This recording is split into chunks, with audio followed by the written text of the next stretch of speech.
বিগত ১০ বছর বিয়েবাড়ির নেমন্তন্ন না পেয়ে আমি ছুটতে ছুটতে চলে গেছিলাম এই নেমন্তন্নতে। গিয়ে দেখলাম অনেক তত্ত্ব বুফের মতো সাজিয়ে রেখেছিল। আর এই হলো মিষ্টি ব্রাইড, লজ্জা একটু দেরি করে হাই বলল, অনেক প্রেশার দিতে। আর এই হলাম আমরা কনে পক্ষ।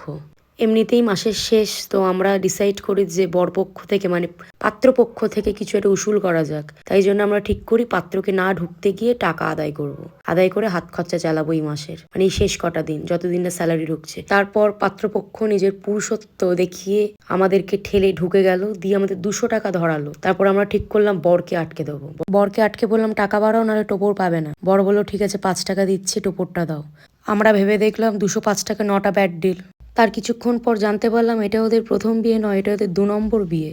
আমি এই 2 নম্বরই সহ্য করতে না পেরে নিজের মানসিক ভারসাম্য হারিয়ে রাস্তায় নেমে এলাম ফটো তুলতে। নিজেকে আলিয়া ভাট ভেবে ফটো তুলতে আর ভিডিও করতে। শাড়ি পরেছি বস। তারপর ওপরে উঠে এসে দেখি বরের চারিপাশে বউ ঘুরতে শুরু করেছে লোকের কাঁধে উঠে।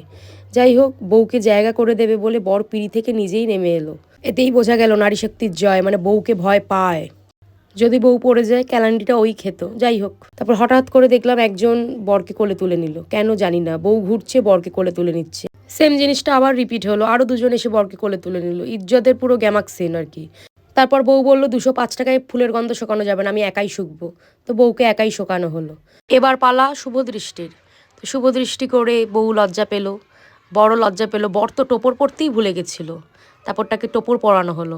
আর এই হলো আসল টাইম, মালা বদল করা। এই যে এক কনফিউশন, কে কার ভেতর দিয়ে মালা ঢোকাবে, কে আগে পরাবে, কার মালা আগে যাবে, কার মালা কার ভেতর দিয়ে যাবে, এটা ঠিক করতেই আধ ঘন্টা টাইম লাগলো। তারপর আলটিমেটলি মালা বদল হলো।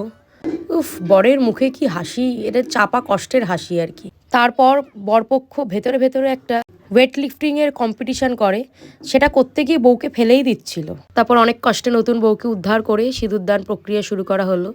সিঁদুরদান হলো, এবার সবাই বলছিল মুন্ডু সরাও। উনি মুন্ডু সরাবেন না, উনি বউকেই দেখবেন। অ্যাট লাস্ট মুন্ডু ঘোরালো, সিঁদুরদান হলো।